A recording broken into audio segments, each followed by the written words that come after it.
जय श्री राधे कृष्ण। आप सभी का हमारे YouTube चैनल पर बहुत बहुत स्वागत है। आइए जानते हैं एकादशी व्रत के नियम। एकादशी का व्रत जो भी करने वाले हैं उन्हें एकादशी व्रत के दौरान इन नियमों का अवश्य ही पालन करना चाहिए, क्योंकि एकादशी का व्रत सभी प्रकार के पापों को नष्ट करने वाली है। और जब व्यक्ति के पाप और ताप नष्ट होते हैं तभी उनके पुण्यों का उदय हो पाता है, तभी जाकर के सांसारिक सुखों की प्राप्ति हो पाती है। एकादशी का व्रत जो कि हर माह के कृष्ण पक्ष और शुक्ल पक्ष की एकादशी तिथि के दिन एकादशी का व्रत किया जाता है, इसे एकादशी या 11 व्रत के नाम से जाना जाता है। एक वर्ष में 24 एकादशी का व्रत होता है। वहीं पे अगर अधिक मास हो, पुरुषोत्तम मास अथवा लौंद मास हो तो 2 बढ़कर 26 एकादशी का व्रत होता है। और हर व्रत का अपना अपना विशेष महत्व माना गया है। एकादशी व्रत के दिन इस दिन भगवान विष्णु की प्रसन्नता के लिए इस व्रत को रखा जाता है और इससे व्यक्ति के सभी प्रकार के पापों का नाश होता है। एकादशी व्रत जो कि पूर्ण श्रद्धा भक्ति भाव के साथ इस व्रत को धारण करनी चाहिए और व्रत में नियमों का पालन करना चाहिए, तभी जाकर के व्यक्ति को पुण्य फलों की प्राप्ति हो पाती है। जो भी एकादशी का व्रत करते हैं उन्हें व्रत के लिए जो कि 10वीं के दिन से ही व्रत के नियमों का पालन करना चाहिए। 10वीं तिथि के दिन जो कि सूर्यास्त होने से पहले ही भोजन ग्रहण करनी चाहिए। उसके बाद अपने दांतों को अच्छे तरह से साफ कर लेनी चाहिए। दांतों में कोई भी अन्न का रेशा ना होने पाए, इस बात का ध्यान रखना चाहिए। और फिर रात्रि में ब्रह्मचर्य का पालन करते हुए भगवान नाम का स्मरण करते हुए सोना चाहिए। और एकादशी तिथि के दिन जो कि सूर्योदय से पूर्व ही उठ करके शौच आदि क्रिया से निवृत्त हो करके शरीर पर गोपी चंदन लगा करके जल तीर्थ का आवाहन कर स्नान करनी चाहिए। तेल साबुन आदि का प्रयोग बिल्कुल भी नहीं करनी चाहिए। पुष्कराद्यानि तीर्थानि गंगाद्याः सरितस्तथा आगच्छन्तु पवित्राणि स्नान काले सदागम। गंगा गंगेति यो ब्रूयात् यो जनानां शतैरपि गुच्यन्तत्व सर्व पापेभ्यो विष्णु लोकम स गच्छति। स्नान के उपरांत अपना नित्य क्रम संध्या पूजन पाठ आदि करनी चाहिए। स्त्रियों को मंदिर में जाना चाहिए। शिक्षित हो तो स्तोत्र आदि का पाठ करना चाहिए और व्रत का संकल्प लेकर के व्रत को धारण करना चाहिए। और इस दिन भगवान के मंदिरों में जाकर के दर्शन करनी चाहिए और भगवान के चरणामृत का स्त्री एवं पुरुषों के लिए प्रतिदिन चरणामृत ग्रहण करनी चाहिए। और एकादशी व्रत के दिन जो कि संपूर्ण दिन भगवत कथा श्रवण आदि एवं भजन कीर्तन में ही लगानी चाहिए। यदि सामर्थ्य हो तो रात्रि में जागरण भी अवश्य ही करनी चाहिए। जागरण करने से व्रत का कई गुना पुण्य फल बढ़ जाता है।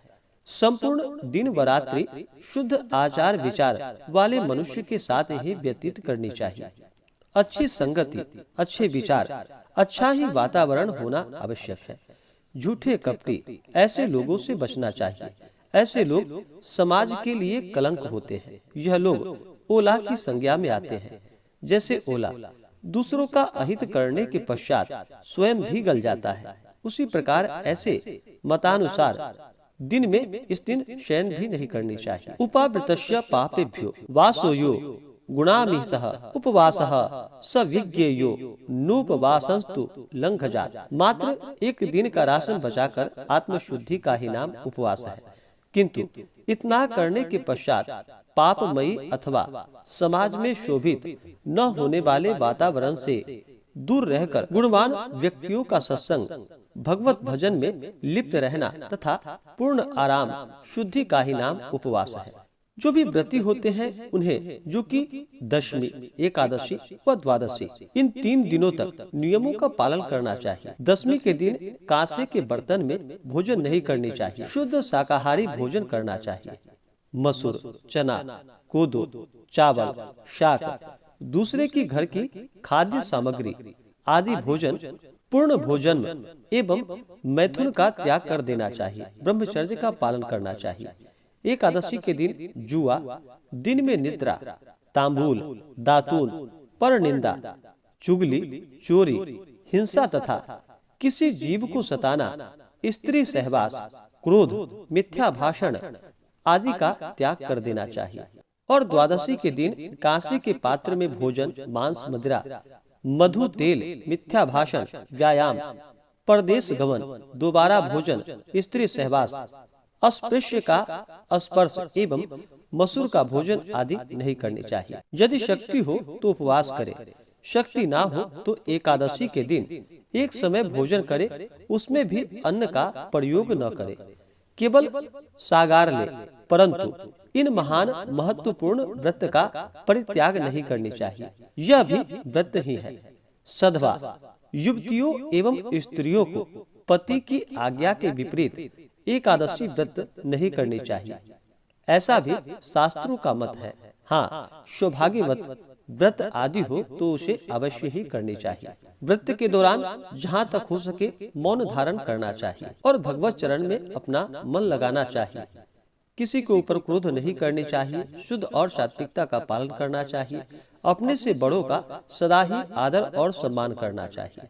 और एकादशी व्रत का पारण, एकादशी व्रतोपरांत द्वादशी को व्रती को करनी चाहिए। वह किसी ब्राह्मण को भोजन कराए, तत्पश्चात वह स्वयं भोजन करे। यदि ऐसा करने में असमर्थ हो तो ब्राह्मण भोजन के निमित्त सीधा सामग्री मंदिर में अथवा सुपात्र ब्राह्मण को दे देनी चाहिए। हरिवासर में पारण करना निषिद्ध माना गया है। एकादशी का व्रत करने वाले मनुष्यों को यदि इन नियमों के पालन में भी कोई बाधा हो तो भगवान से क्षमा मांगकर भोग लगाकर भोजन करना चाहिए। यदि वह इन नियमों का सही प्रकार से पालन कर सकते हैं तो उन्हें यह व्रत विशेष फलदायी उनके लिए सिद्ध होगी। एकादशी व्रत का पारण जो कि हरिवासर समाप्त होने के बाद करना चाहिए और हरिवासर का जो समय होता है वह समय द्वादशी तिथि का पहला चौथाई का हिस्सा, वह समय हरिवासर का होता है, तो उस दौरान व्रत का पारण नहीं करना चाहिए। हरिवासर समाप्त होने के बाद ही व्रत का पारण करना चाहिए।